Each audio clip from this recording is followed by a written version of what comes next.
నిజంగా ఎంత ఘోరం అంటే భారతీయ జనతా పార్టీ ఇక బీసీలను ఎంత తక్కువ అంచనా వేస్తున్నారు అన్నది వారి యొక్క ఈ చర్యతో అర్థమవుతున్నది. ఇవ్వాల్సిన వాళ్ళే బంద్లో పాల్గొంటున్నారు. అట్లా రాదు, ఖచ్చితంగా 42% అయితే అట్లా రాదు. నేను ఒక్కటే డిమాండ్ చేస్తున్నా, 8 మంది బీజేపీ ఎంపీలు ఉన్నారు. ఇప్పుడు అక్కడ మోడీ గారిది మైనారిటీ గవర్నమెంట్ ఉన్నది.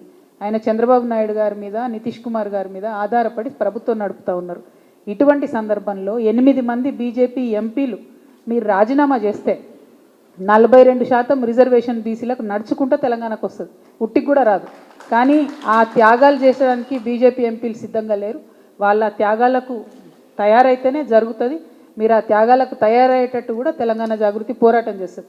ఎందుకంటే తెలంగాణ ఉద్యమ సందర్భంలో కూడా మేము ఒకటే డిమాండ్ చేసినాం, కాంగ్రెస్ ఎంపీలు కాంగ్రెస్ ఎమ్మెల్యేలు రాజీనామా చేస్తేనే తెలంగాణ వస్తుందని చెప్పినాం.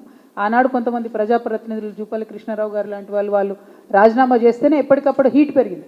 కేశవరావు గారు లాంటి వాళ్ళు రాజీనామాలు చేసి వచ్చి బీఆర్ఎస్లో చేరితేనే హీట్ పెరిగింది. తద్వారానే తెలంగాణ వచ్చింది. అంటే అది ఒక సందర్భం తెలంగాణ ఏర్పాటులో.